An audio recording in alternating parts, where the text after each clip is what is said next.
Welcome to List of 13. I'm Megan. And I'm Rob. Thanks for watching. We make lists on various topics, find 13 awesome facts, and present them to you. If you have triskaidekaphobia, this video may not be for you. Otherwise, enjoy the list.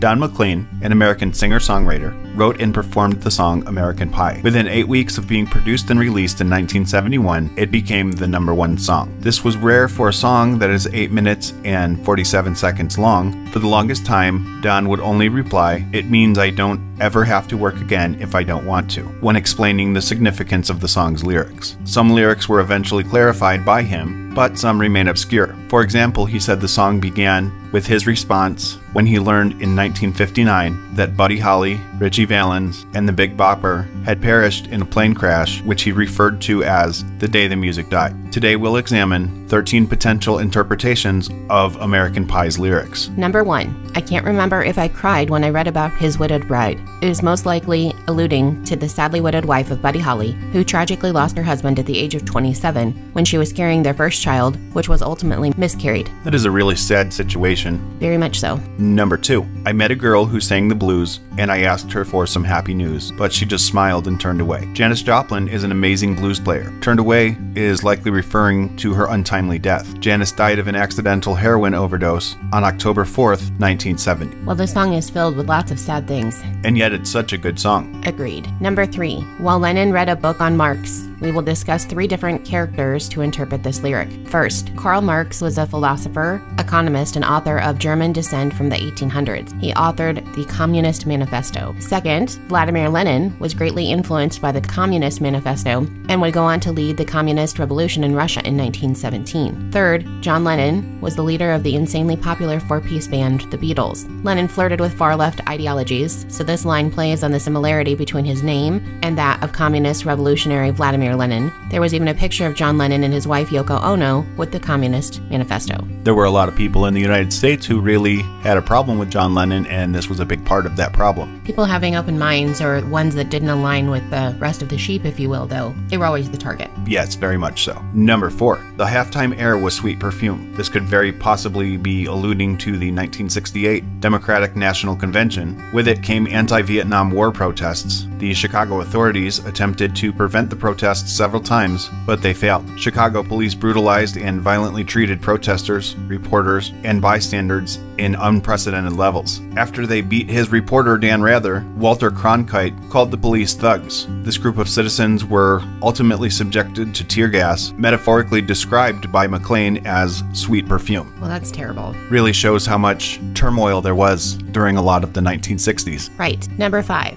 A long, long time ago, I can still remember how that music used to make me smile. Growing up, and indeed as an adult, McLean was a big fan of early rock and roll, like that played by Buddy Holly. McLean was born in 1945, making him 13 years old when Buddy Holly died. The narrator is nostalgic for the simple time in his early life. Number 6. Do you believe in rock and roll? Can music save your mortal soul? Some people are more affected by music than others, Don McLean included. He almost sees it as something religious that can save your soul. In the Lovin' Spoonful song, Do You Believe in Magic, we hear, "I'll tell you about the magic and it'll free your soul, but it's like trying to tell a stranger about rock and roll." McLean's lyrics fit quite well with this title and lyrics of this song. Well, I feel like we're some of these people. Music intertwines into every part of our life, even if our music we grew up with is now considered classic rock. Ouch. But yes, very true. Anybody else cry when you've heard Nirvana referred to as classic rock? We want to thank you again and tell you how much it means for you to watch this video. We would really appreciate if you do some things to help our channel grow and reach more people. We would be so grateful for you to subscribe to the channel, like this video, ring the bell, and share this video with your friends. As a result, YouTube will share our video with more people. Number 7. I saw you dancing in the gym. You both kicked off your shoes. This line seems to be a nod to fun time had by many in those days at a sock hop. This was a dancing phenomenon started in 1940s that was often used to raise money for the war effort of World War II. It was called a sock hop because when people would go on gymnasium floors, they would take off their shoes as to not scuff the floor. The popularity of these events died out in the early to mid-60s. I think it would have been cool to be around during the time of sock hops. Number 8. We all got up to dance, but we never got the chance. The Beatles helped start a new kind of music that was meant to be listened to and not danced to. This includes albums like Revolver, Sgt. Pepper's Lonely Hearts Club Band, Magical Mystery Tour, and The White Album. Excellent music, but you're right. You would have to potentially partake in what they did when they wrote it in order to dance to it because, well... It's not really dancing music. Right. Number Number 9. In the streets, the children screamed. This line is very possibly talking about the police and National Guard's interactions with people in demonstrations and incidents like the Battle for the People's Park and the Kent State Massacre. Definitely sounds like references to more very turbulent times. Unfortunately, those haven't really died out. Number 10. With every paper I'd deliver. Don's only job besides being a full-time singer-songwriter was being a paper boy, so this is very possibly an ode to his first job. I hope my brother delivered papers. 0 out of 10 wouldn't. Actually, it was really a lot of fun, at least on Sunday mornings when we would just stay up all night. Number 11. The courtroom was adjourned.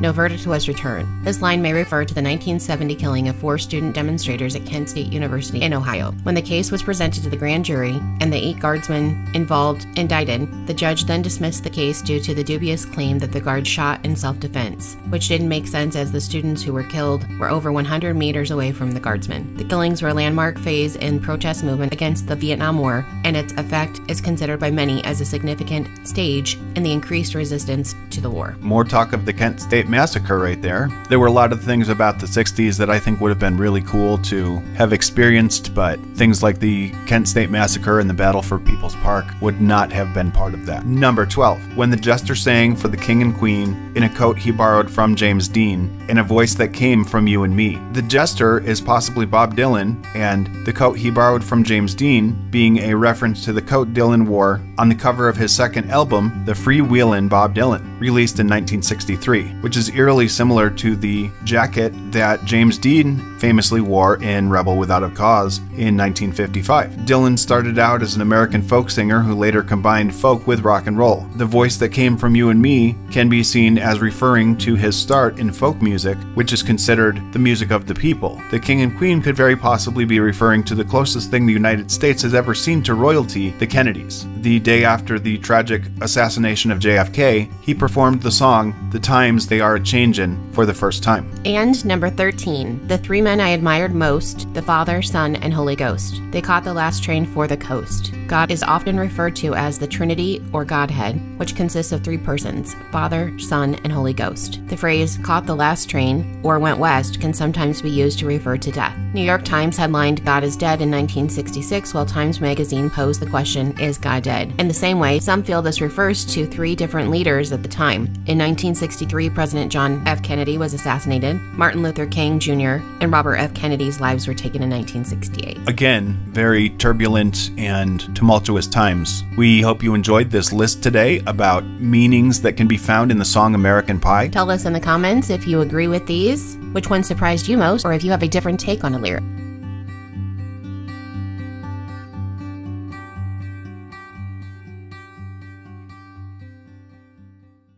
Thanks again for watching. If you have an idea for a new video, tell us in the comments. We'll mention you if we do it. We hope you have an awesome day. And please Be kind to each other.